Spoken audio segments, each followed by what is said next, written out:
नमस्कार दोस्तों, आज मैं आप लोगों के लिए लाया हूँ मुंशी प्रेमचंद जी द्वारा लिखित पंच परमेश्वर कहानी का हिंदी ऑडियो। यह कहानी ग्रामीण जीवन के छल प्रपंचों, दोस्ती, भाईचारा, न्याय अन्याय के चक्र को परिभाषित करती हुई एक सजीव कहानी है। जुम्मन शेख और अलगू चौधरी में घनी मित्रता थी। साझे में खेती होती थी, कुछ लेन देन में भी साझा था। एक को दूसरे पर अटल विश्वास था। जुम्मन जब हज करने गए थे तब अपना घर अलगू को सौंप गए थे और अलगू जब कभी बाहर जाते तो जुम्मन के भरोसे अपना घर छोड़ देते थे। इस मित्रता का जन्म उसी समय हुआ था जब दोनों बालक ही थे और जुम्मन के पिता जुमराती उन्हें शिक्षा प्रदान करते थे। जुम्मन शेख की एक बूढ़ी खाला थी। उनके पास थोड़ी सी जायदाद थी, परंतु उनके निकट संबंधियों में कोई न था। जुम्मन ने लंबे चौड़े वायदे करके वह जायदाद अपने नाम लिखवा ली थी। जब तक दान पात्र की रजिस्ट्री नहीं हुई तब तक खाला की खूब खातिरदारी हुई। स्वादिष्ट पदार्थ खिलाए गए। रजिस्ट्री की मुहर लगते ही इस खातिरदारी पर भी मुहर लग गई। जुम्मन की पत्नी करीमन रोटियां देने के साथ कड़वी बातें भी सुनाने लगी। जुम्मन शेख भी निठुर हो गए। कुछ दिन खाला ने सब सुना और सहा, पर जब ना सहा गया तब जुम्मन से शिकायत की। जुम्मन ने गृह स्वामिनी के प्रबंध में दखल देना उचित न समझा। कुछ दिन तक और यूं ही रो धोकर काम चलता रहा। अंत में एक दिन खाला ने कहा, बेटा, तुम्हारे साथ मेरा निबाह न होगा। तुम मुझे रुपए दे दिया करो, मैं अलग पका खा लूँगी। जुम्मन ने धृष्टता के साथ उत्तर दिया, रुपए के यहाँ फलते हैं। खाला बिगड़ गई। उन्होंने पंचायत करने की धमकी दी। जुम्मन बोले, हाँ ज़रूर पंचायत कर लो, फैसला हो जाए। मुझे भी दिन रात की यह खटपट पसंद नहीं। एक दिन संध्या के समय एक पेड़ के नीचे पंचायत बैठी। जुम्मन शेख ने पहले से ही सारा प्रबंध कर रखा था। पंच लोग बैठ गए तो बूढ़ी खाला ने उनसे विनती की, पंचो, आज 3 साल हुए मैंने अपनी सारी जायदाद अपने भांजे जुम्मन के नाम लिख दी थी। जुम्मन ने रोटी कपड़ा देना कबूल किया था। साल भर तो मैंने रो धोकर इसके साथ काटा, पर अब सहा नहीं जाता। मुझे ना पेट की रोटी मिलती है न तन का कपड़ा। मैं बेसहारा हूँ। तुम लोग जो राह निकाल दो उसी राह चलूँ। मैं पंचों की बात सिर माथे चढ़ाऊँगी। सरपंच किसे बनाया जाए, इस प्रश्न पर जुम्मन शेख और खाला जान में कुछ कहा सुनी हो गई।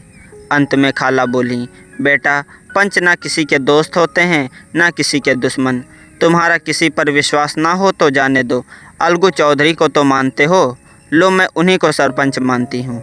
जुम्मन शेख आनंद से फूल उठे, परंतु मन के भावों को छिपाकर बोले, चलो अलगू चौधरी ही सही। अलगू चौधरी सरपंच हुए।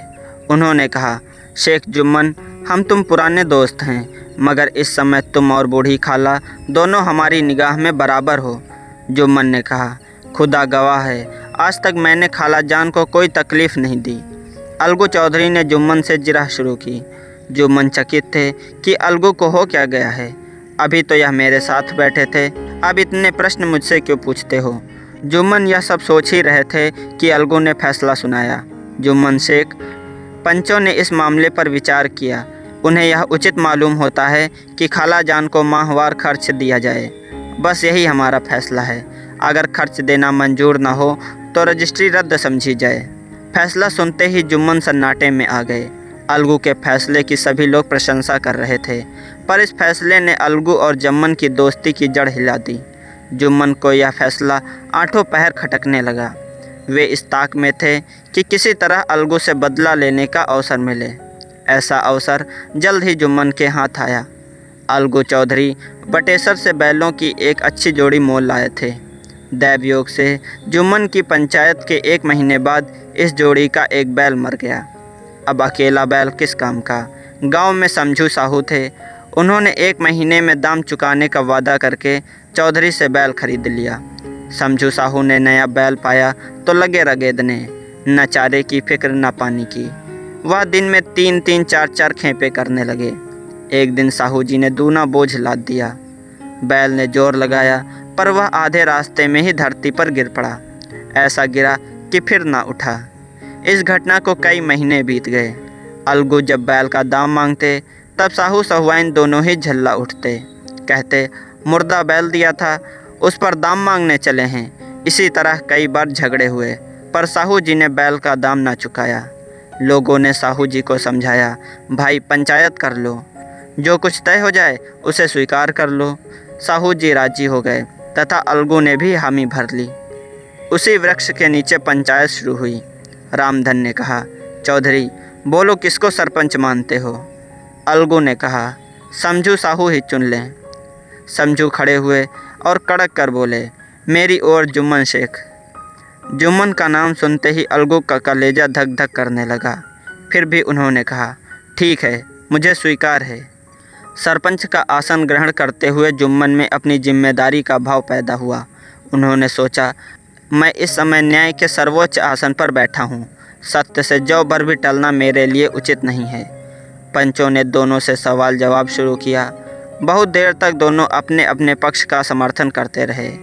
अंत में जुम्मन ने फैसला सुनाया, अलगू चौधरी और समझू साहू, पंचों ने तुम्हारे मामले पर अच्छी तरह विचार किया। समझू के लिए उचित है कि बैल का पूरा दाम दें। जिस समय उन्होंने बैल लिया था उस समय उसे कोई बीमारी ना थी। बैल की मृत्यु केवल इस कारण हुई कि उससे कठिन परिश्रम लिया गया और उसके दाने चारे का प्रबंध नहीं किया गया। अलगू चौधरी फूले न समाये, उठ खड़े हुए और जोर से बोले, पंच परमेश्वर की जय। साथ ही सभी लोगों ने दोहराया, पंच परमेश्वर की जय। थोड़ी देर बाद जुम्मन अलगू के पास आए और उनके गले से लिपट गए। अलगू रोने लगा। इस पानी से दोनों के दिलों का मैल धुल गया। मित्रता की मुरझाई हुई लता फिर हरी हो गई।